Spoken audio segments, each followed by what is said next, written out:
Bismillahirrahmanirrahim. Assalamualaikum warahmatullahi wabarakatuh. Ketemu lagi dengan saya Denny Wahyudi Kurniawan di vlog saya dennymeka.com. Ini mungkin video yang sudah agak lama ya, jadi saya nggak update video terakhir bulan Mei kalau nggak salah. Jadi sudah lama banget ya. Untuk di video ini mungkin saya hanya akan update saja kondisi saya di sini. Memang ya bisa dibilang PSD-nya lagi dalam fase-fase yang sedang sibuk mengejar target-target ya, karena memang agak sedikit telat beberapa capaian yang harus dikerjakan. Jadi absen dulu bikin video. Ya mudah-mudahan doanya saja supaya video studi saya di sini berjalan dengan lancar. Ini udah mau akhir atau mau menjelang tahun kedua saja nih. Oke, di video ini saya mungkin akan bahas beberapa pertanyaan yang muncul atau yang sudah disampaikan teman-teman yang nonton video saya yang lain. Memang channel saya ini banyak membahas atau memberikan informasi, terutama terakhir ini adalah terkait dengan pengalaman seorang mahasiswa PhD yang membawa keluarga ke Australia, terutama lebih spesifik lagi ke Brisbane. Jadi pertanyaan-pertanyaan yang ada di YouTube saya pun kebanyakan berkisar terkait dengan seputar hal ini ya, soal biaya hidup, kemudian soal anak sekolah gitu ya, dan mungkin soal pekerjaan sampingan dan yang lain-lain. Nggak banyak sih yang saya bahas di sini soal metode riset ataupun pengalaman riset ya, karena mungkin itu banyak juga dibahas di channel yang lain. Tapi saya lihat tidak banyak channel yang membahas soal seluk-beluk atau bagaimana sebuah keluarga atau mahasiswa PhD itu mempersiapkan keberangkatan ke luar negeri dengan membawa keluarga. Nah, ini jadi saya akan jawab beberapa pertanyaan saja di video kali ini, dan pertanyaannya banyak yang terkait dengan persiapan membawa keluarga ke luar negeri. Ini ada pertanyaan dari DWRNJN 4318. Pertanyaannya adalah, halo Kak, apakah primary school di sana berbayar bagi international student untuk master yang beasiswanya bukan dari AAS, Australia Award Scholarship ya? Kira-kira kisaran berapa ya, dan apakah sulit mencari sekolah SD? Misalnya kuota penuh dan lain-lain, terima kasih. Jadi ini ada dua pertanyaan. Yang pertama itu untuk international student master bukan AS, apakah bayar tidak anak sekolah? Nah, ini mungkin kebijakannya perlu dicek ya di negara bagiannya masing-masing. Tapi kalau menurut pengalaman saya di Queensland itu memang untuk international student untuk master itu beasiswanya yang bukan dari AAS itu ada dua kemungkinan ya. Kalau masternya master by research, itu kemungkinan sih bisa di waive atau bisa dikena keringanan biaya, tidak perlu bayar. Tapi kalau masternya master base coursework ya, atau master kuliah saja, itu bisa jadi tidak eligible untuk mendapatkan fee waiver. Jadi kalau di kebijakan dari Queensland itu mahasiswa itu mendapatkan fee exemption kalau dia masuk postgraduate research sector ya. Jadi kalau mahasiswa riset S2 atau S3 ya, karena kalau S3 pasti akan by research ya pasti, maka dia dianggapnya itu sudah semacam staf kampus ya. Kalau staf kampus itu sama dengan kerja, dan itu biasanya kena waive atau fee exemption sehingga tidak perlu bayar biaya sekolah anak. Nah, kalau masternya bukan AS ya, atau master by coursework ya, yang bukan AS itu anaknya harus bayar. Nah, terus berapa biayanya? Saya sih harus cek itu sekolahnya seperti apa ya, sekolahnya kemana. Ada pernah dengar teman yang menyekolahkan anaknya, teman-teman gitu ya, yang menyekolahkan anaknya itu harus bayar sekitar $1,000 per bulan per orang gitu. Mungkin harus dicek di mana sekolahnya seperti itu. Jadi memang agak sulit ya kalau bukan AS. Kalau AS meskipun master masternya bonus by coursework, saya dapat info bahwa mereka masih mendapatkan fee exemption. Jadi seperti itu. Terus kalau pertanyaan kedua, apakah sulit mencari sekolah SD anak? Di sini kuotanya penuh dan lain-lain. Kalau di sini sih tidak ada, karena sistemnya sistem catchment ya atau sistem zonasi. Jadi anak itu akan diprioritaskan untuk masuk sekolah kalau dia berada di catchment tersebut. Misalkan anak saya ada di Woodridge, itu berarti masuk Woodridge North State High School itu bisa masuk kalau berada di catchment area tersebut. Jadi selama kita rumahnya ada di zonasi tersebut, maka tidak ada tuh cerita sekolah penuh ya atau tidak masuk ya. Sekolah penuh. Jadi kalau orang yang di dalam zonasi itu tidak akan ditolak ya untuk masuk sekolah. Kecuali kalau dari luar zonasi dan nyebrang gitu ke zonasi lain, mungkin itu bisa dipertimbangkan atau waiting list gitu ya. Tapi biasanya sih masih bisa. Anak saya juga SMP itu di keluar zonasi masih bisa sih sebetulnya. Jadi terutama untuk high school sih masih kemungkinan masih tetap bisa. Kalau untuk primary atau untuk TK dan SD, saya kira itu kecil kemungkinannya anak ditolak kalau dia daftar di sekolah yang catchment tersebut.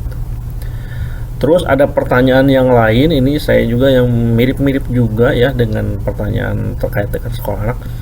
Dari Indi Rahma, nah, apakah harus bisa berbahasa Inggris juga anaknya Kak kalau mau sekolah di Australia?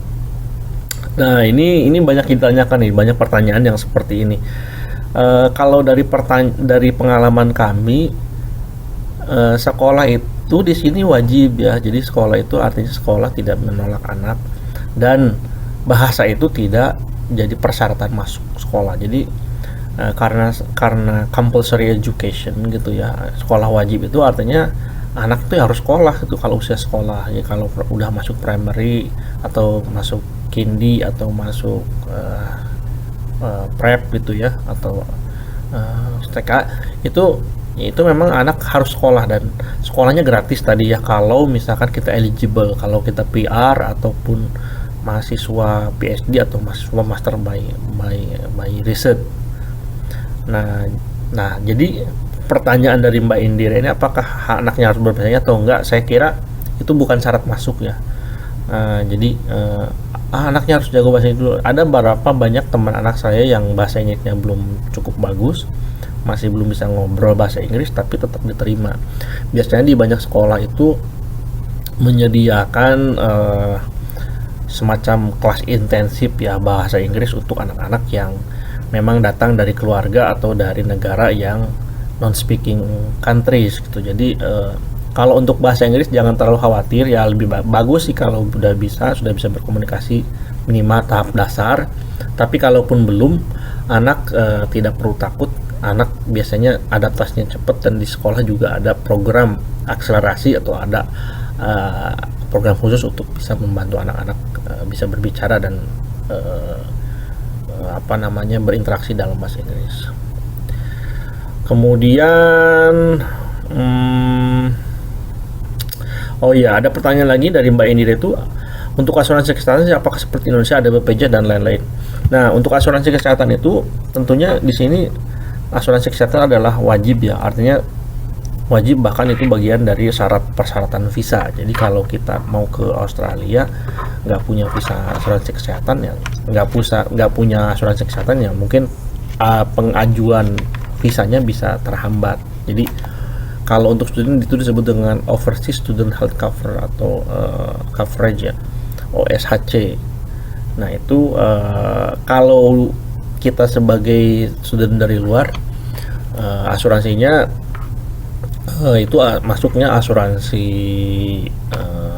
swasta ya atau private insurance. Biasanya kita pakai ada Bupa, ada Allianz, kemudian ada apa lagi ya, banyak lah, Medicare.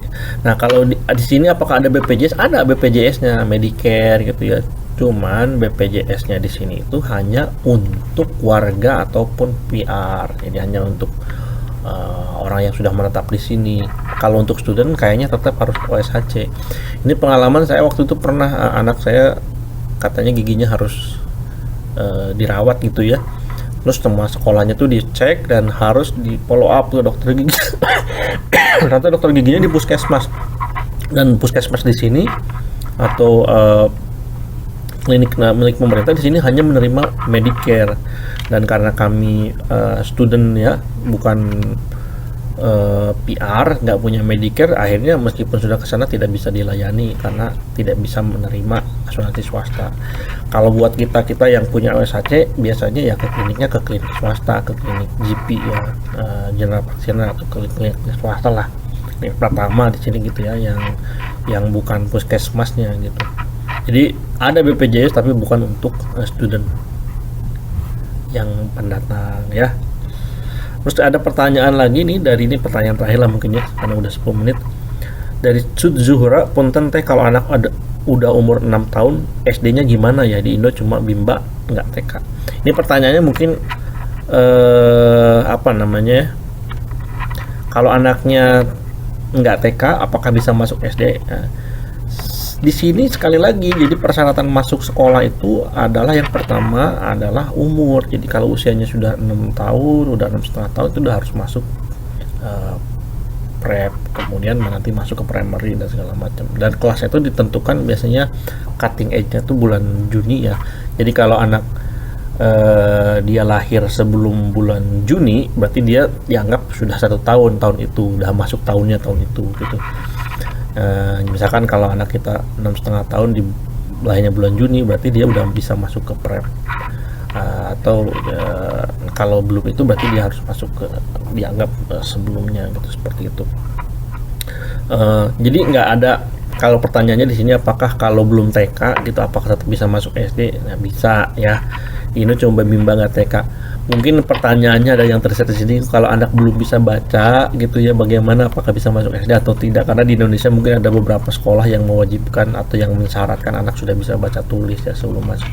Nah itu juga sama, sistemnya di sini tidak mensortir atau tidak memfilter atau tidak men-screening anak dengan kemampuan kognitif ataupun kemampuan baca tulisnya.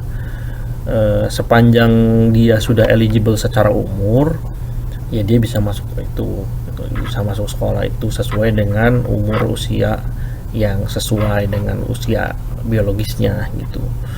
Dan tidak ada persyaratan harus bisa baca tulis atau tidak. Yang keduanya ya tadi, catchment areanya apakah dekat dengan sekolah tersebut atau tidak, masih masuk dalam ruang sekolah tersebut atau tidak.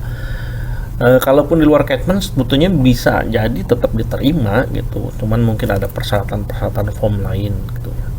Nah yang biasanya ditanya lagi, mungkin ini supaya extend gitu jawabannya, biasanya yang ditanya itu bukan soal kemampuan baca tulis, tapi apakah dia punya alergi atau tidak gitu ya.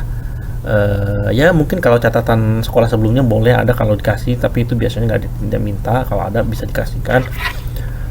Sama yang ditanya itu soal imunisasi juga bukan syarat ya, tapi untuk apa ya, semacam awareness lah, untuk supaya sekolah tuh tahu anak ini punya sakit apa dan sudah diimunisasi apa gitu. Tapi tidak menjadikan apakah dia eligible untuk masuk sekolah atau tidak.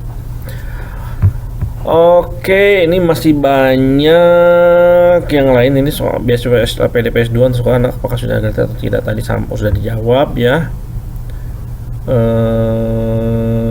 Yang lain ya mungkin itu dulu ya, karena waktunya sudah banyak nih, sudah hampir 13 menit. Itu beberapa pertanyaan yang saya dapatkan di YouTube ya, mudah-mudahan bermanfaat bagi teman-teman yang sedang mempersiapkan keberangkatan ke luar negeri, terutama ke Australia, terutama ke Brisbane, sampai ketemu di sini. Mudah-mudahan persiapannya lancar dan diberikan kesehatan sampai waktu tiba berangkat ke sini bersama keluarga. Terima kasih yang sudah menonton, silahkan subscribe dan share kalau bermanfaat, dan sampai ketemu di konten selanjutnya. Assalamualaikum warahmatullahi wabarakatuh.